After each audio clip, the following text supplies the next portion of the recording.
Hey there guys, in my last video about the engineer, I asked you guys if you wanted to see a similar video about other professions. Well, I received comments from you guys and some of you wanted to see a video about the warrior or the necromancer. A loyal viewer of mine said these videos were really helpful to him and wanted to see a video about the warrior. So here it is, a video about the warrior. As in my other professions video, I will try to cover various meta builds for endgame PvE, open world PvE, PvP and world versus world. You can find all the updated builds in the video description. And don't worry, this channel won't be entirely about professions. I got a number of other projects in the making. Stay tuned for that. But before we head into the video, if you want to support me, don't forget to subscribe, give this video a like, leave a comment, share this video with your guildies and watch this video all the way to the end. And if you're looking for a specific segment, check out the timestamps in the video description. Let's have a look at my favorite meta builds for the warrior, starting off with endgame PvE. As most of you guys know, we can divide endgame PvE in Fractals of the Mists and raids. The great thing about the warrior is that this profession plays a key role in almost every endgame team composition. Therefore, I want to start off with the most common warrior build for endgame PvE, the Banner Support Warrior. The Banner Support's main role is, well, support your allies with banners.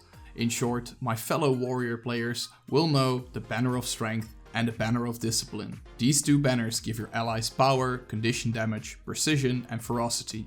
The Banner of Strength grants 100 power, which increases your allies' direct damage, and 100 condition damage, which increases your allies' damage over time with conditions they have applied. And the Banner of Discipline grants your allies 100 precision, which increases the critical strike chance of your allies, and 100 ferocity, which increases the critical strike damage of your allies. Also, in some banner support builds, warriors use the Empower Allies trait from the Tactics trait line. Empower Allies increases the power of nearby allies by another 100 points. Depending on the raid boss or what your party prefers, you can take Empower Allies with you. However, Empower Allies is in the Tactics trait line, which does not have the greatest personal DPS traits, and therefore it is left out in most raid setups. The best thing about banner support warrior builds is that they are easy to understand and therefore are great for newer players that want to get into endgame PvE content. But now let's briefly discuss the different variations of the banner support build along with some other warrior builds. The builds I discuss can be found on the Snowcrow's website and can be found in the video description. Snowcrows are a group of high-end raiders that create these builds and keep them up to date. I use their website all the time. I was not sponsored to say this. So there is the core warrior banner support. This build requires no expansion to play. It uses the core warrior traits and no special armor that requires an expansion. However, you need an expansion to play raids, but if you don't have an expansion, you can still play this build in Fractals of the Mists or dungeons. The damage of this build is fair, benchmarking at around 25k DPS. If you have the Heart of Thorns expansion, you can unlock the Berserker elite specialization, which gives you access to 3 great builds. First, we have the Power Berserker. Unlike the other warrior builds in this segment, this is not a support build. This build focuses on dealing damage with 2 axes and a greatsword. However, you are very reliant on the Alacrity boon provided by your Chronomancer and the Spotter trait provided by your Druid. This build deals better DPS than the core warrior build with an average of about 32.5k DPS. Second, we have the Berserker Power Support, which is similar to the core warrior build, but it uses the Decapitate ability to deal a great amount of damage. The build is similar to other support builds, but the damage is better, on average about 29.6k DPS. Third, we have the Berserker Condition Support. Also similar to the other support builds that we covered, but this one uses a sword, a torch and a longbow. This condition banner support is by far the best support build, since this build deals the most DPS and is best at buffing your allies. The only con of this build is that it uses a condition based armor set instead of a normal power based armor set. This build has the best DPS for a support warrior, on average 31.2k, and it is the best build for most raid bosses. Since this is the most popular build, I will show the rotation for this build after the next and the last build.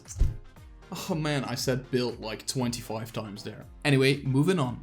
The last build for your warrior is, of course, a Spellbreaker build. The Spellbreaker build is not a support build, but it is instead a decent DPS build. This build heavily relies on skills like Wastrel's Ruin and the full counter ability. To properly play this build, you require good knowledge of the raid bosses, since the full counter ability must be used without messing up your rotation to deal a good amount of damage. On average, this build does about 30k DPS. However, the use of this build is very situational and it is not beginner friendly. Therefore, I would advise you to refrain from this build if you just started to play raids. We have mainly discussed raiding, but if you are into Fractals of the Mists, there are similar builds like the ones I just discussed. As with raiding, the Banner Support Warrior is very useful in low and high level Fractal groups. The preferred build for this is just the core warrior build. That's a big plus for you free-to-play players out there. It is similar to the core warrior build I discussed for raiding. However, in later level fractals, it could be useful if you have the option to switch to a Spellbreaker Warrior. This is very situational, but it always comes in handy if you can adapt to the situation. As promised, here is the rotation of the most popular banner support build that is used for raiding. Personally, I think it can also be used in Fractals of the Mists. Okay, start off by putting your banners down right before you engage a raid boss. Start with your sword and torch and use your Flames of War skill out of combat. Swap to your longbow and use pin down. Use your headbutt skill to pump your adrenaline to the max, and after that you want to go berserk, your profession mechanic. Now here comes a little trick to put out an insane amount of DPS. Use Scorch Earth on your longbow and quickly use the Blood Reckoning healing skill to refresh the cooldown of Scorched Earth. Then use Scorch Earth again and use Fan of Fire. Weapon swap to your sword and torch and use Shattering Blow. Then use Blazebreaker and you should have enough adrenaline to go berserk again. Use Flaming Flurry, your profession mechanic skill, on sword and Blazebreaker, and use a couple of auto attacks in between before you can weapon swap. Weapon swap and use the same trick as before. Use Scorch Earth, Fan of Fire, and Blood Reckoning to refresh your Scorched Earth. You should be able to push out 4 Scorched Earth skills while in Berserk. From here on, you could follow the Snow Crow's optimal DPS rotation, but I prefer to just go onto a loop of Scorched Earth, Fan of Fire, and Blood Reckoning. Also, if you want to use the Headbutt skill to CC or max out your adrenaline, use Shattering Blow beforehand. Shattering Blow gives you stability, which negates the stun you will get from the headbutt ability. If you really want to max out your DPS, I would precisely follow the Snow Crow's rotation on their website. However, I feel this is good enough for a support role, as long as you prioritize skills like Scorch Earth, Fan of Fire, Blood Reckoning, and Flaming Fury. Don't forget your role. Keep up those banners. I think that wraps up my endgame PvE segment. Let's move on to open world PvE. As I have stated in other videos, I personally think that there is no perfect open world PvE build. However, there are some great builds out there that give you a good advantage over random traits and skills that you just randomly put together. I did not really play my warrior much in open world PvE, but this video gave me a great opportunity to try out some new builds. So here are my favorite open world warrior builds. Let's start off with the core warrior greatsword build. This build is mainly focused on solo gameplay and requires no expansion to play.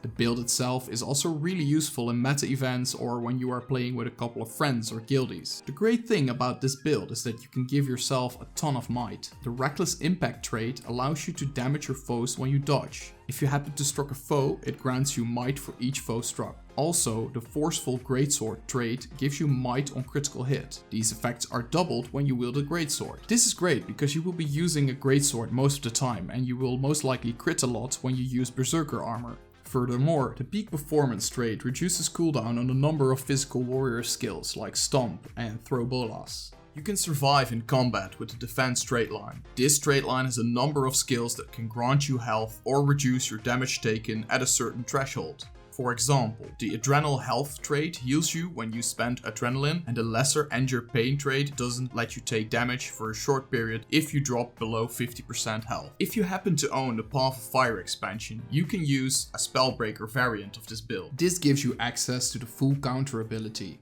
If you gain some adrenaline and use this ability, you will get a shield for a brief period. When this shield is up and you happen to get attacked, the damage will be negated and you will damage and interrupt nearby foes. The cooldown of the skill is very low and is really useful if you happen to fight multiple foes. The Spellbreaker variant doesn't have many different adjustments and traits. However, the Spellbreaker has one interesting trait, Magebane Tether.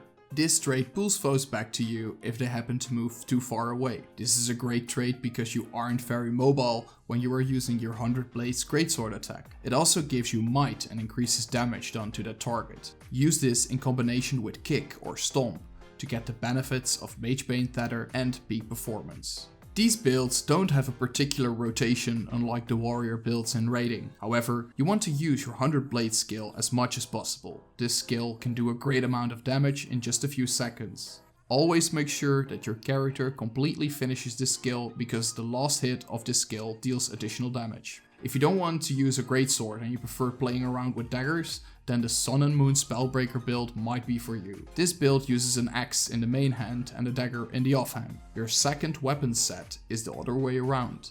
A dagger in the main hand and an axe in the other. This build allows for quicker attacks and a bit more mobility since the usage of your skills is a bit shorter. The Sun and Moon style Spellbreaker trait makes this build interesting. Whilst wielding daggers, this trait will grant quickness if you happen to interrupt a foe and heal you for a percentage of your critical outgoing damage. Foes can easily be interrupted with skills like kick or disrupting stab on your dagger. Your main damage skills come from the axe abilities. You should use these as much as possible. Completing the auto attack chain on your axe can do the most damage in a short period of time. Also, the Wastrel's Ruin skill on your offhand dagger should be used as much as possible. You want to use this when your foe is not using any skill. This causes the skill to do 100% more damage to the target. And if you are a real fan of the conditioned Berserker build that we can use in raids, you can basically play the same build in open world PvE. Swap out the banners and switch some traits around and you're done. I don't want to discuss this build again since we have thoroughly covered the rotation and such in the endgame PvE segment of this video. The build, however, can be found in the video description. Alright, that's open world PvE. Let's dig into world vs world warrior builds. There is currently an incredibly strong Spellbreaker build for world vs world. The build uses a greatsword and a hammer to deal damage. The greatsword can be used to quickly engage, disengage and burst damage with the 100 blade skill. And the hammer allows you to CC the enemy Zerg, and the profession mechanic skill can be used to leap and stun foes, but it can also be used to disengage from combat. But that doesn't make this build interesting. What makes the build interesting is the extreme boon strip. While in bigger Zergs, you can completely disrupt the enemy Zerg with basically two skills: break enchantments and winds of disenchantment. As you can see on screen, you will see me use the wind of disenchantment bubble with my other warriors in the Zerg. When your commander engages the enemy Zerg, use your winds of disenchantment and use your break enchantment skill. If you take even the slightest amount of damage, use the full counter ability to counter and interrupt foes. Also, don't forget to use Featherfoot Grace to catch up with your commander and negate enemy slowing effects. And next to that, use Balance Stance if you do not have stability. You want to always have stability up in fights since a knockdown, daze or stun means certain death in world vs world. I'm convinced that this is the strongest warrior build out there right now. If you don't want to play in a big Zerg and prefer to roam alone or with a smaller group, I got a build for you as well. It is also a Spellbreaker build and is similar to the PvP Spellbreaker that I will discuss in the PvP segment of this video. You can easily engage and disengage with your dagger, shield and greatsword skills, and works best in smaller groups, but it is also pretty decent in bigger Zergs. The key to deal a lot of damage with this build is the successful use of the full counter ability. You see, if you use your burst skill profession mechanic and then successfully let someone hit you while you use your full counter ability, then you will recharge your burst skill. It can be a bit hard to pull off at first, but you will get the hang of it eventually. If you have a great world vs world build, don't forget to share it in the comments. But for now, let's move on to our next segment of the video, PvP. Again, we have a Spellbreaker build to kick things off. This build heavily focuses on the correct use of the full counter ability again. The full counter ability can be used in an offensive and a defensive way.